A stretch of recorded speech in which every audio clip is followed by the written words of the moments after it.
Hola hermanos, que el Señor les bendiga. Gracias por estar conmigo una vez más en este tiempo devocional. Parece que el asunto del Espíritu Santo hace revueltas, ¿no? Hay personas que no están de acuerdo. Está perfectamente bien, porque cada quien debe de mantener y sostener y proteger su individualidad en cuanto a pensamiento. Eso es muy importante, sobre todo ahora, ¿no? Que hay tantas cosas que te pueden llevar a tener un pensamiento de otro. Eso sucede cuando los medios de comunicación son extensamente poderosos para poder manipular un poco tu vida, para que tomes ese camino y creas lo que ellos quieren que creas. Pero nosotros tenemos una palabra, que es la palabra de Dios, la que nos enseña a confiar en el Señor siempre. A confiar, porque esa es la única cosa que nos queda. ¿Qué otra cosa nos queda que confiar? Si la esperanza nuestra no está en hombres, está en Cristo Jesús.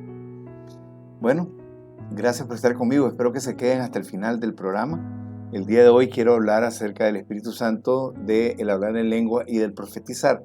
De todo esto he estado hablando y he estado haciendo nuevamente un resumen para poder llevarles a ustedes buena información, lo más que yo puedo darles, ¿verdad? Yo no creo ser perfecto ni creo ser buenísimo.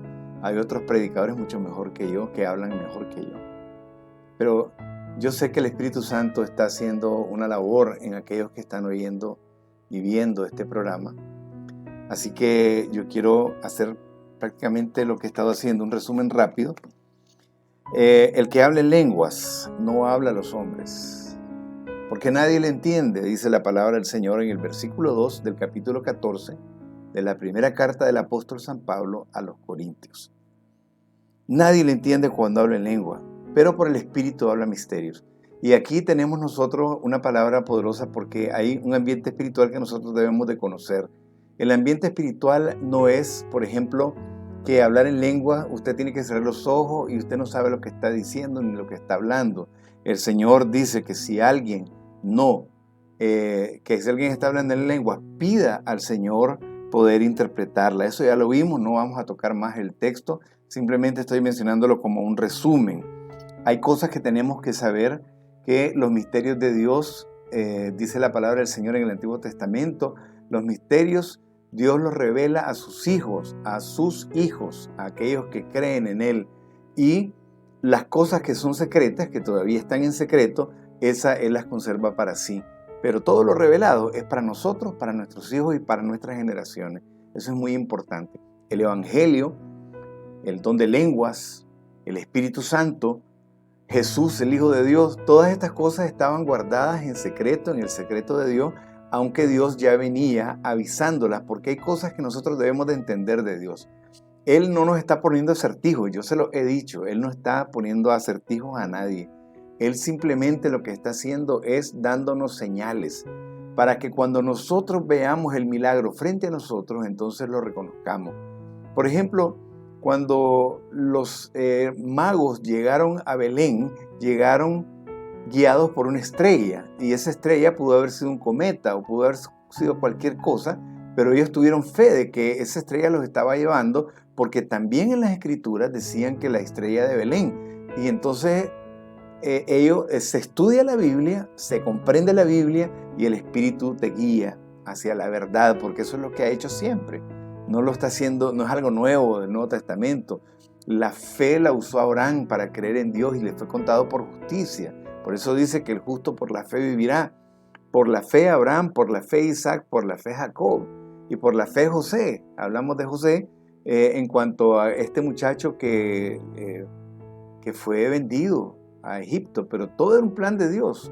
Todo era un plan de Dios. Y Dios no hace nada si no lo tiene bien planeado. Así que lo que nos pasa a nosotros, ya sea bueno o sea malo, siempre ha estado bajo el conocimiento de Dios. Dios no está ajeno a nuestras necesidades. Dios no es ajeno a nuestra angustia, a nuestro dolor.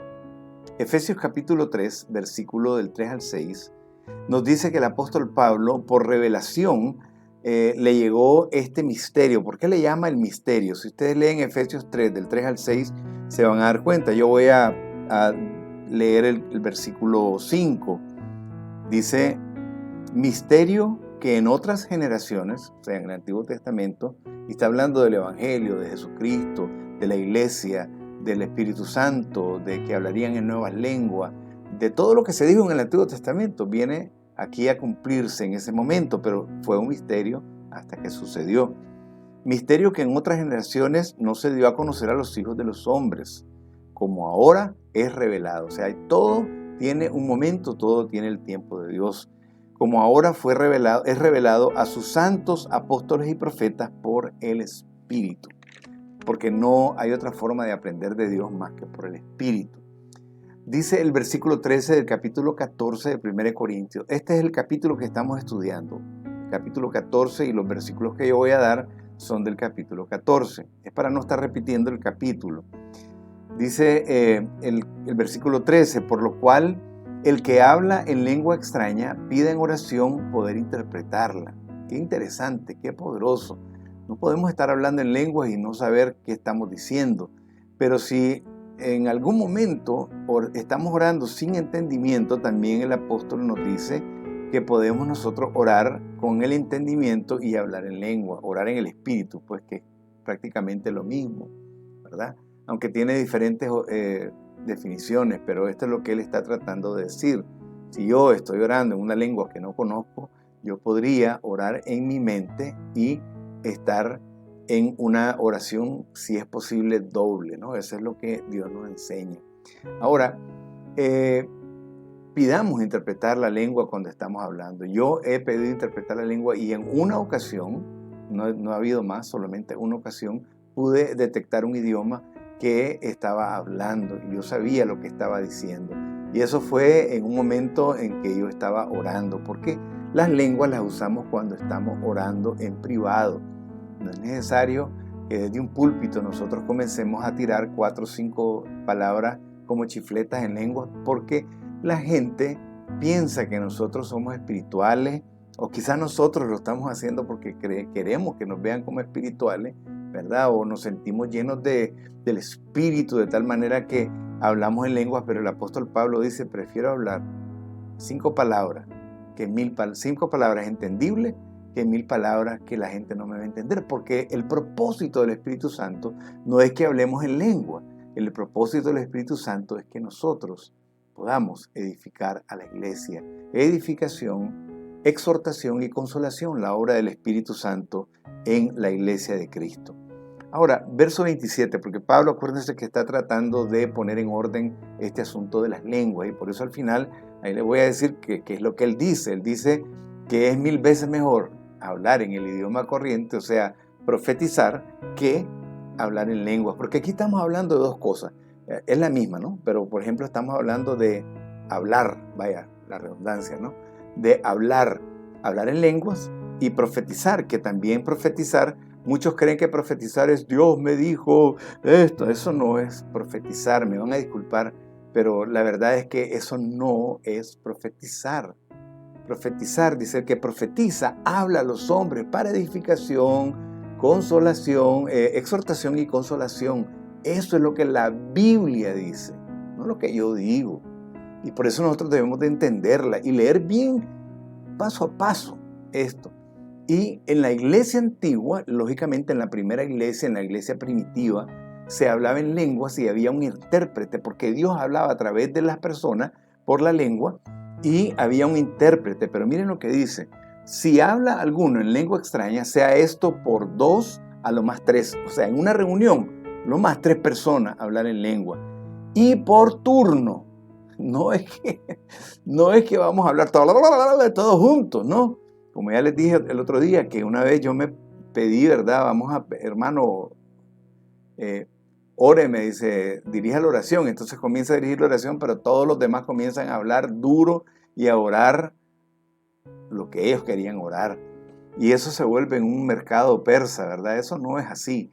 La oración, cuando alguien dirige la oración, todos los demás dicen amén y están oyendo lo que él está diciendo y están orando conforme a lo que él está orando. Esa es la oración grupal, ¿verdad? Si usted quiere orar al Señor y pedirle por su cuenta, o si usted lo ponen a dirigir, usted dirija. Pero si usted no es el que dirige la oración, mejor diga solo amén. y péguese a la oración en las mismas peticiones. Entonces, si habla alguno en lengua extraña, sea esto por 2, a lo más 3, y por turno. Y uno interprete, no todos van a interpretar, uno interprete. Yo estuve una vez en una iglesia donde estábamos cantando y el Espíritu de Dios estaba poderoso. Esto fue en Estados Unidos, en San Francisco. Y estábamos cantando y había un poder de Dios.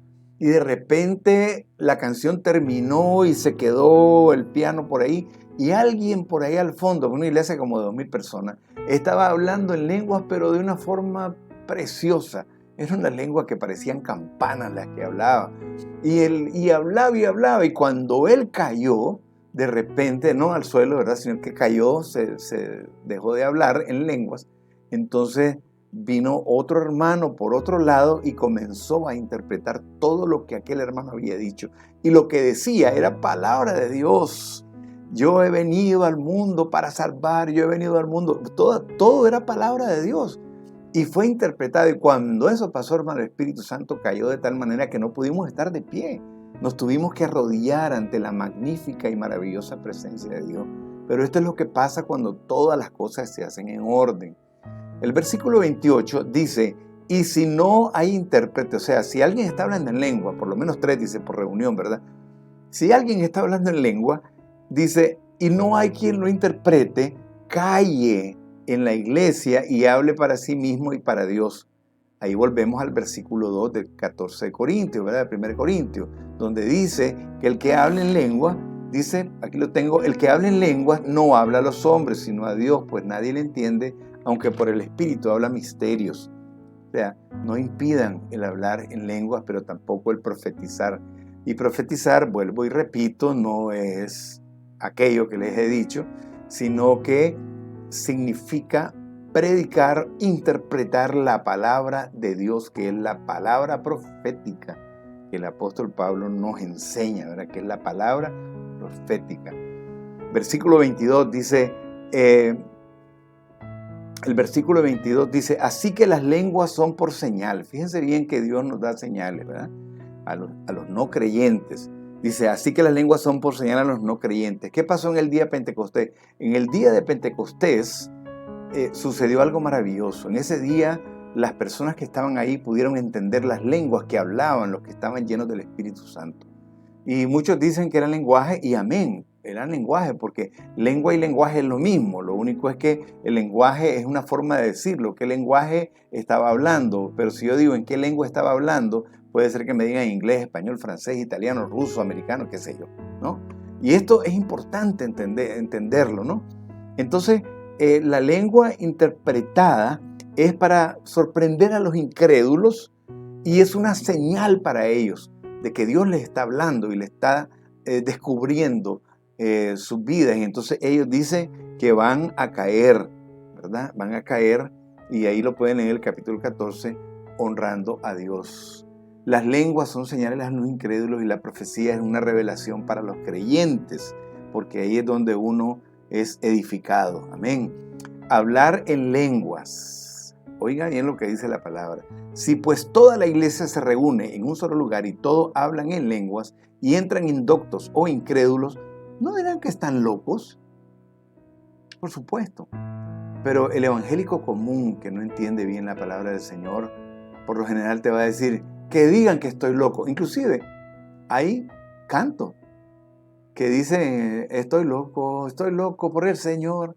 Y entonces uno confunde las cosas. O sea, la gente puede decir que yo estoy loco, pero la verdad es que yo no estoy loco. Yo estoy más cuerdo que ninguna otra persona. Pero a veces lo entendemos y entonces todos decimos, por ejemplo, yo digo, soy pentecostal. ¿Y qué quiere decir pentecostal? Si pentecostal quiere decir soy 50 días después de la Pascua. Eso es lo que estoy diciendo, porque pente es 50 y pentecostal, claro, ya estamos traduciendo el idioma español, pero en latín y en griego esto significa 50 días después de la Pascua. Entonces, cuando digo yo soy 50 días después de la Pascua, o sea, soy pentecostal, no tiene sentido. Pero claro, hemos adoptado eso porque a nosotros nos dijeron que éramos pentecostales de la cabeza a los pies. Se me acabó el tiempo. Es más, me pasé demasiado con el tiempo. Pero es que esto es largo, hermano. Imagínense que todavía tengo que hablarle acerca del Espíritu Santo cuando vino a los griegos, a los que no eran judíos, porque el Espíritu Santo vino 2 veces, vino una vez, ¿verdad? Por supuesto, pero se derramó 2 veces que nosotros tenemos en la Biblia. Una fue en el capítulo 2 de Hechos de los Apóstoles y la otra fue en el capítulo 11, que el apóstol Pedro llegó a hablar con una gente que no era judía, ¿verdad? Y de repente el Espíritu Santo, ¡pum!, cayó sobre ellos. Y él da testimonio, y él dice a la gente en Jerusalén, a los judíos en Jerusalén, a la iglesia, pues, dice, miren, así como cayó el Espíritu Santo aquel día sobre nosotros, les cayó también a los gentiles. ¿Y quién soy yo para decir que no? ¿Verdad?